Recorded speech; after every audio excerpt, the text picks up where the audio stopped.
The quantum detection array's alarm screamed across Cheyenne Mountain at 0347 hours, Mountain Time.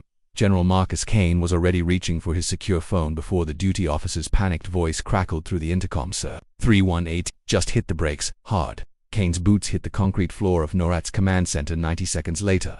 The massive holographic display showed what every astronomer on Earth had been dreading since July. The interstellar object designated 3I Atlas wasn't behaving like a comet anymore. Talk to me, Sterling, Kane barked at Dr. David Sterling, NASA's lead astrophysicist on the Joint Tracking Team. Sterling's face was pale in the blue glow of the tactical display. Sir, deceleration started 14 minutes ago. Object has reduced velocity by 67% and is deploying ... structures. What kind of structures? Unknown configuration, metallic, growing larger by the minute. Sterling's voice cracked slightly. General, this thing is 20 kilometers across and it just turned into a space station. Kane stared at the readouts, streaming across multiple screens. 12 hours ago, 3I Atlas had been a fast-moving interstellar comet on a predictable trajectory. Now it was sitting in Earth's outer system like it owned the place, unfolding technology that made human engineering look like stone tools. Sir, the communications officer called out, we're receiving signals, multiple frequencies, all bands. Put it through the speakers. The sound that filled the command center wasn't quite mechanical, wasn't quite organic. It pulsed with mathematical precision, rising and falling in patterns that made human teeth ache. Then, abruptly, it stopped. When the voice came, it spoke perfect English with no accent whatsoever. Indigenous life forms of South 3, you are classified as resource extraction obstacle. Elimination protocols will commence in 72 hours. Compliance will reduce suffering duration. Resistance is statistically insignificant. The transmission cut off. Kane stood perfectly still for 3 heartbeats. Then he turned to his communications chief. Get me the president. Get me the joint chiefs. Get me everyone. His voice carried the steel of 30 years in uniform and patched me through to every allied command on the planet. Sir, what do we tell them? Tell them the United States of America just received a declaration of war from an interstellar mining company. Tell them we're about to show these scavengers what human resistance really looks like. Asterisk within 6 hours. The most sophisticated military coordination in human history was humming to life across 3 continents. At Peterson Space Force Base in Colorado, Colonel Jake Hammer Mitchell watched technicians bolt experimental rocket pods onto his F-35C Lightning II. You sure these modifications won't kill me, Doc? Mitchell asked the lead engineer. 93% confident, Colonel, came the reply. The vacuum thrust vectors tested perfectly in simulation, and the other 7% you explode spectacularly, sir. Mitchell grinned. I can live with those odds. He patted the side of his fighter. Besides, this bird's never let me down. 2,000 miles away, aboard the USS Gerald R. In the Atlantic, Admiral Robert Hayes supervised the installation of experimental railgun modules on his carrier's electromagnetic launch system. The massive ship hummed with activity as technicians rerouted power systems and loaded the new tungsten projectiles. Admiral, his weapons officer reported, orbital trajectory calculations are complete. We can put tungsten rods anywhere in near-Earth space with 15-second precision. How's the Marine contingent coming along? Sir, Colonel Rodriguez has his Recon teams training on the new vacuum combat gear. Says they're ready to board anything that needs boarding. Hayes nodded grimly. Good, because something tells me we're going to need Marines in space before this is over.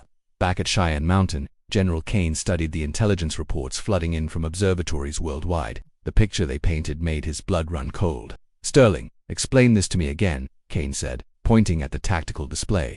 Sir, in the past 18 hours, 3I Atlas has deployed over 400 probe units. They're spreading across the inner solar system in formation patterns. Long-range spectroscopy suggests they're equipped with deep-core mining lasers. Mining what? Everything, sir. Iron ore from the asteroid belt, rare earth elements from the moon, water from the ice. Captain Sterling paused, checking his preliminary scans suggest they're particularly interested in Earth's lithium deposits and uranium reserves. Kane felt his jaw tighten. They want our nuclear materials. Yes, sir. And based on probe deployment patterns, they intend to strip the entire planet, starting with the elimination of any indigenous resistance. How long before they reach optimal mining position? 61 hours, sir. Kane turned to his communications officer. Patch me through to the president. Priority. Alpha. The secure line crackled to life. Kane, what's the situation? Mr. President, we have confirmation this is not a natural object. Repeat, 3I Atlas is hostile alien technology. They intend to mine Earth's resources after eliminating human civilization. I'm requesting immediate authorization for Operation Solar Shield. You have it. General, every resource, every ally, show them what happens when someone threatens American soil. Copy that, sir. Time to introduce our visitors to American hospitality. Asterisk, the first probe reached Earth's atmosphere at 0200 hours, Eastern Time. It descended through the ionosphere like a falling star, but instead of burning up, it deployed a shimmering energy field that turned the night sky purple over Washington. D.C. At Andrews Air Force Base, Colonel Mitchell's modified F-35 squadron was already airborne. Bandit is 30 miles out, descending through Angels 20, came the voice of his wingman, Captain Sarah Thompson. Emissions are off the charts. Copy that, Phoenix 2. Remember, we don't know what this thing shoots back with. Stay sharp and follow my lead. Mitchell pushed his throttle forward, feeling the experimental rocket boosters engage. The F-35 surged forward with impossible acceleration, breaking through the atmosphere like humanity's first spacefighter. Geez, it's hammer. We're actually doing this. Thompson's voice crackled through the radio. We're dogfighting aliens. Damn right we are. And we're going to win. Mitchell's targeting system locked onto the alien probe. Fox 3. The AIM-120 MRAM missile screamed away from his aircraft, its seeker head painting the alien probe with radar energy. The missile connected in a brilliant flash of orange fire. When the smoke cleared, the alien probe was still there, unharmed. Hammered. CONVENTIONAL. Weapons aren't touching it. Thompson called out. Mitchell's mind raced. The probe was protected by some kind of energy field, but every shield had a weakness. He switched to his experimental weapons package, a magnetically accelerated, tungsten penetrator designed for space combat. Phoenix 2 switched to the railroad spikes. If energy fields stop explosives, let's see how they handle kinetic kill vehicles. Both F-35s fired simultaneously. The tungsten rods accelerated to hypersonic velocity, carrying enough kinetic energy to punch through battleship armor. They struck the alien probe's energy field and passed right through, tearing the craft apart in a shower of sparks and alien metal. Scratch one bogey, Mitchell whooped. Phoenix Squadron, we have confirmed alien kills. Kinetic weapons are effective. Repeat. Kinetic weapons penetrate their shields. Across the night sky, American pilots began engaging alien probes with tungsten penotors, railgun rounds, and good old-fashioned American firepower. The battle for Earth had begun, and humanity was winning the first exchanges. But General Kane knew this was just the beginning. Sir, probe activity is increasing exponentially, Sterling reported, his voice tight with exhaustion. They'd been fighting for 36 hours straight, and the alien response was escalating beyond anything they'd anticipated. The tactical display now showed over 2,000 alien probes spreading across Earth's surface, each one deploying mining equipment and defensive weapons. Worse, 3I Atlas itself had begun moving toward Earth, its massive bulk casting a shadow across the moon. What's our status report? Kane demanded. Mixed bag, sir. Colonel Mitchell's space fighters have destroyed 47 probes over North America. Admiral Hayes's orbital railgun platforms have taken out another 63. Marine Recon teams have successfully boarded and destroyed 12 grounded probes using conventional explosives, but they're replacing them faster than we can. Kill them in, sir. Sterling paused, checking his instruments. 31ATLAS is accelerating. Current trajectory puts it in Earth orbit in 18 hours. Kane studied the display. The alien mothership was the size of Manhattan, bristling with technology that could probably glass Earth's surface in minutes. But he'd spent 3 decades learning that every enemy had weaknesses, and he was beginning to see theirs. Sterling, these probes, they're not autonomous, are they? No, sir. Quantum communication analysis suggests they're being controlled directly from the mothership. Why? Kane smiled for the first time in 2 days. Because that means they have a command and control structure. And Americans wrote the book on decapitation strikes. He turned to his communications officer. Get me Admiral Hayes. Tell him it's time for Operation Deep Strike. Asterisk, the USS Gerald R. Ford had been transformed into something no naval architect had ever imagined, a space aircraft carrier. Her flight deck now housed Colonel Mitchell's squadron of space-modified F-35s, while her hull bristled with railgun emplacements and missile tubes loaded with nuclear-tipped interceptors. Admiral, all systems are green for orbital insertion, reported the ship's chief engineer. The fusion ramjet engines are operating at 97% efficiency. Admiral Hayes nodded grimly. He was about to take a nuclear-powered aircraft carrier into space, something that would have been impossible without the alien threat forcing humanity to innovate at light speed. Colonel Mitchell, your squadron ready? Yes, sir. 12 F-35s modified for extended space operations. We've got enough rocket fuel for 6 hours of combat maneuvering and enough tungsten penetrators to ruin someone's whole day. Marines. Colonel Maria Rodriguez stepped forward, her recon team suited up in experimental powered armor. Sir, my people are ready to board that alien ship and introduce them to American close-quarters combat. Hayes felt a surge of pride. In less than 48 hours, the United States military had transformed itself into a space navy. The aliens had picked a fight with the wrong species. All stations, this is Admiral Hayes. Commence Operation Deep Strike. We're taking the fight to them. The Gerald R. Ford's fusion engines ignited with a roar that shook the Atlantic Ocean. The massive carrier rose from the water like a metallic leviathan, climbing toward the stars with impossible grace. Behind her, a flotilla of destroyers and cruisers followed, each one modified with experimental space combat systems. As they broke through Earth's atmosphere, Admiral Hayes opened a communication channel to every military unit on the planet. "This is Admiral Hayes aboard the USS Gerald R. To all Allied forces, we are now engaging the enemy mothership directly. Whatever happens up here, you keep those probes off our home. We're counting on you." The response came from dozens of voices: American, British, Australian, Canadian, all united under American command. "This is RAF Squadron Leader Davies." "Understood, Admiral. We'll hold the line." Australian: "RAF here. Those alien bastards won't get past us." Canadian Air Force reporting: "Sir, it's been an honor serving under American leadership. Go kick their asses." Admiral Hayes felt the weight of human civilization on his shoulders as the Ford approached 3i-ATLAS. The alien mothership was even more massive up close, a floating city of black metal and pulsing energy conduits. "Colonel Mitchell, take your squadron and probe their defenses. Marines, prepare for boarding action. All guns, lock onto target." "Admiral," his weapons officer called out, "alien ship is powering up. Energy readings are off the charts." "Then, we better hit them first." All railguns commence firing. The space battle above Earth lit up the night sky like a second sun. The Ford's railguns spat tungsten projectiles at relativistic velocity while Mitchell's F-35 squadron darted between 3i-ATLAS's defensive systems like angry hornets. "Bandit, 2 o'clock high." Thompson called out as an alien fighter, organic-looking and impossibly fast, dove toward Mitchell's formation. "I see him, Phoenix 2. Braking left." Mitchell's F-35 rolled through a maneuver that would have been impossible in atmosphere, using his rocket thrusters to change direction instantly. The alien fighter overshot, and Mitchell put 3 tungsten penetrators through its hull. Splash 1 alien fighter. Mitchell called out, "These things are fast, but they fly like they've never faced human pilots before." Admiral Hayes watched the tactical display with growing satisfaction. American pilots were outflying alien technology through superior training and sheer aggressive determination. The Ford's railguns were systematically destroying 3i-8 weapon systems, while Marine boarding parties had successfully breached the alien hull in 12 locations. "Admiral, this is Colonel Rodriguez," came the voice from inside the alien ship. "Marines have secured sections 7 through 12. These aliens fight like they've never seen close-quarters combat before. We're cutting through them like butter." "Copy that." Marines, keep pushing toward their command center. But even as victory seemed within reach, Dr. Sterling's voice crackled through the communications system from Earth. "Admiral Hayes, you need to know long-range sensors are detecting additional objects approaching the solar system. Similar configuration to 3i-ATLAS, but much larger." Hayes felt his blood turn to ice. "How many 3 contacts, sir?" 8 hours. Each one is approximately 5 times the mass of 3i-ATLAS. The Admiral stared at the alien mothership his forces were systematically destroying. If this was just the advanced scout, what was coming next would test every capability the United States military could bring to bear. "Colonel Rodriguez, how long until you reach their command center?" 30 minutes, sir. These aliens don't understand urban warfare. They keep trying to fight us in open spaces where our superior training and firepower dominate. Make it 20 minutes, Colonel. We may have bigger problems coming. Deep inside 3i-ATLAS. Colonel Rodriguez led her Marine Recon team through corridors that seemed designed by a civilization that had never fought a ground war.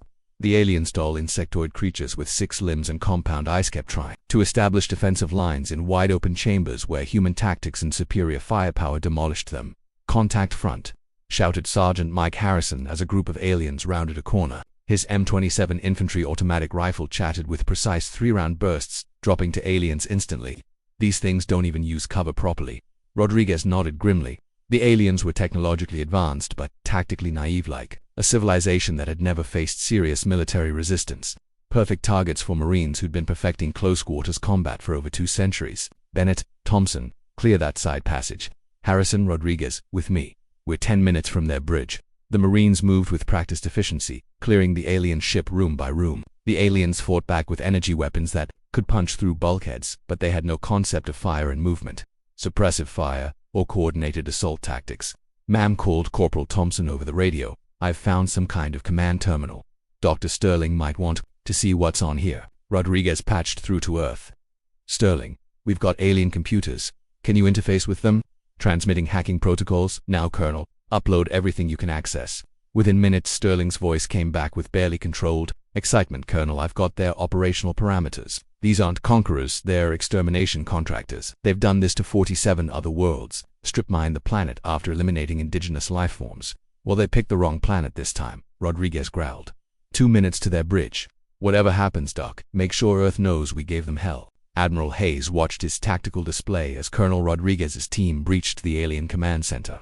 Simultaneously, Colonel Mitchell's F-35s were mopping up the last of 3 IATLAS's fighter escort while the Ford's railguns systematically destroyed the mothership's propulsion systems. Admiral, his communications officer called out, Colonel Rodriguez is transmitting from the alien bridge, put her through. Rodriguez's voice crackled with static and the sound of gunfire. Admiral, Marines have secured the alien command center. We've got control of their systems and ... Holy shit, sir, you need to see this. The main display flickered and showed the view from inside the alien bridge.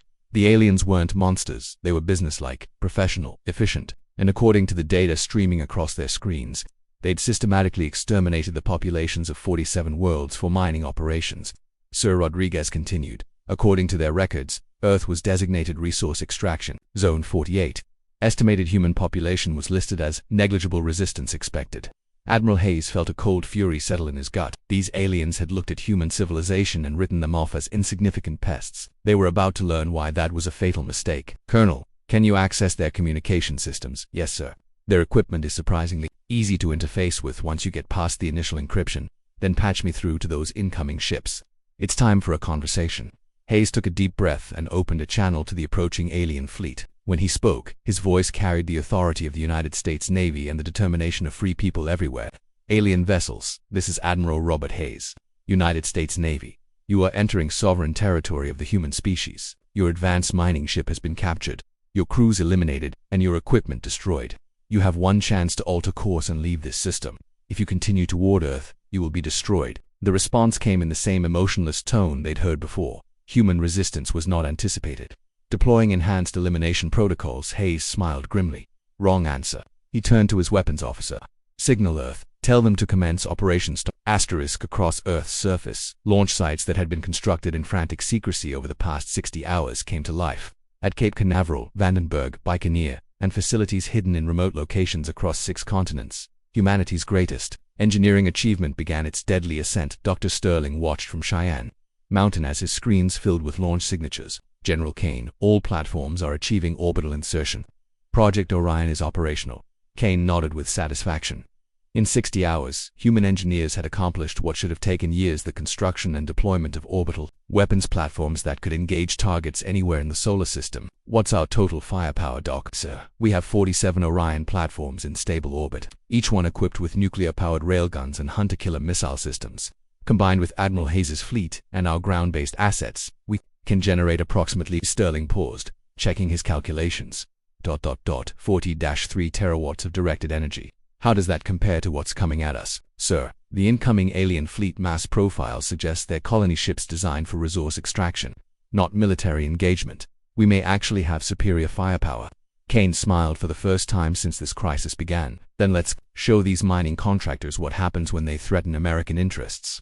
High above Earth, the Orion platforms aligned themselves with mathematical precision. Each platform was a masterpiece of accelerated engineering: nuclear reactors powering electromagnetic accelerators that could put tungsten projectiles anywhere in the solar system with pinpoint accuracy. As the alien fleet approached Mars orbit, humanity struck first. The space battle that followed would be remembered as the moment humanity announced its arrival as a spacefaring military power. 47 Orion platforms opened fire simultaneously, filling the space between Mars and Earth with relativistic projectiles traveling at significant fractions of light speed.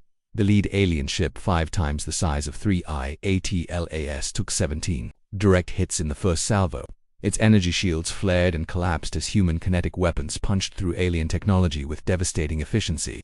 This is Admiral Hayes aboard the Gerald R. Ford, came the voice over global communications. All Earth forces, commence Operation Total Victory. Show these aliens what human determination looks like. Colonel Mitchell's F-35 squadron, now numbering over 200 aircraft from 12 nations, swarmed the alien fleet like angry hornets. Their tungsten penetrators found weak points in alien armor while American pilots demonstrated air superiority, tactics that no alien civilization had ever encountered. Phoenix lead to all squadron commanders, Mitchell called out.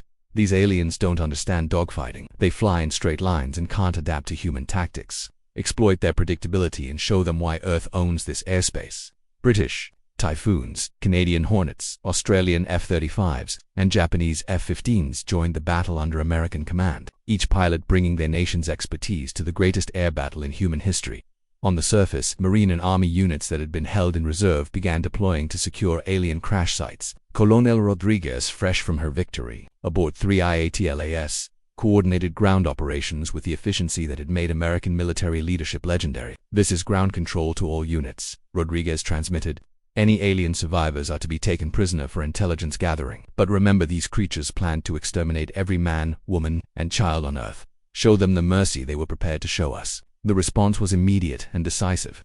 Human forces, fighting under American command and inspired by American values, demonstrated the kind of coordinated military excellence that had made Earth's dominant superpower the guardian of human freedom. The battle raged for 18 hours. When it ended, 3 massive alien colony ships drifted as debris between Mars and Earth, their crews dead or captured, their technology seized for human analysis. General Kane stood in Cheyenne Mountain's command, the center, watching reports flood in from across the solar system. Every alien probe had been destroyed. Every mining platform had been captured or eliminated. The alien fleet had been annihilated with minimal human casualties. Final tally, Sterling Kane ordered, "Sir, confirmed destruction of 4 alien vessels, totaling approximately 80 kilometers of hostile spacecraft. Captured technology includes faster-than-light communication systems, advanced materials science, and energy shield generators. Human casualties, 47 KIA, 112 wounded. Alien casualties, estimated at over 40,000. Kane nodded slowly. "And their surrender?" Admiral Hayes's voice came through the communications system. "Sir, the surviving aliens have transmitted unconditional surrender. They're requesting permission to leave the solar system and never return." "What's your recommendation, Admiral?" "Sir, I recommend we send them home with a message. Any civilization that threatens Earth will face the full military might of the United States and her allies. This solar system is off limits." Kane smiled. "Make it so, Admiral." "And Admiral, yes, sir. Outstanding work, all of you. Today, humanity proved that freedom isn't free, but it's always worth fighting for." 6 months later, Dr. Sterling stood before a joint session of Congress, presenting his analysis of captured alien technology. The war that had lasted less than a week had transformed human civilization into a spacefaring military power capable of defending Earth from any threat. "Distinguished members of Congress," Sterling began, "the alien species that attacked Earth was part of a larger galactic mining consortium. According to their records, they've systematically exterminated 47 civilizations over the past millennium. What they didn't expect was to encounter a species with advanced military capabilities and the determination to resist." The Speaker of the House leaned forward. "Dr. Sterling, what prevented them from simply bombarding Earth from space?" "Sir, they needed Earth's resources intact. Orbital bombardment would have made the planet unprofitable to mine. They expected minimal resistance from what they classified as a primitive technological civilization." And now Sterling smiled. "Sir, according to intercepted communications, Earth has been reclassified as a prohibited military zone. The alien consortium has issued galaxy-wide warnings to avoid this solar system. Apparently, no one wants to fight a species crazy enough to take aircraft carriers into space." The chamber erupted in laughter and applause. General Kane, promoted to the newly created position of Solar System Defense Coordinator, stood to address Congress. "Ladies and gentlemen, this victory belongs to every service member, every ally, and every American citizen who refused to surrender their freedom to alien invaders. Today, Earth stands free because Americans chose to stand and fight." He paused, looking out at the assembled representatives of American democracy. "But this is just the beginning. We've learned that the galaxy is full of civilizations, and not all of them are hostile. We've also learned that human military capabilities, American leadership, and democratic values give us advantages that no alien technology can match. The United States military has successfully defended Earth, and we stand ready to defend human freedom wherever it may be threatened." The standing ovation lasted for 10 minutes. Outside the Capitol, the night sky showed the lights of orbital defense platforms, American engineering standing guard over the planet that had refused to surrender. Earth had passed its first test as a spacefaring civilization. And the universe had learned a simple truth: freedom's defenders come from Earth, and they wear the flag of the United States of America. In space, Admiral Hayes stood on the bridge of the USS Gerald R. Ford, now permanently stationed as humanity's first space carrier, watching the stars. Somewhere out there, alien civilizations were learning that Earth was defended by warriors who would never surrender, never retreat, and never stop fighting for freedom. The stars had gained new meaning. They were no longer distant lights in the darkness. They were a frontier waiting for Americans to explore. Author's note: this story is dedicated to the men and women of the United States Armed Forces who stand ready to defend freedom against any threat, terrestrial or otherwise. The values of courage, determination, and sacrifice that define American military service would serve humanity well in any future we might face among the stars. Welcome, traveler. We're glad you're here. Every story you hear is made with care and passion. If you enjoy it, please like, subscribe, and check out the other adventures waiting for you on our channel. Your support means the world. Thank you. We hope you enjoy the story. Humanity Galactic Frontiers, all rights reserved. This video and its contents are protected under international copyright law. Any unauthorized copying, distribution, or re-uploading is strictly prohibited without written permission. If you enjoyed this journey, please like the video and subscribe for more stories from the edge of the galaxy.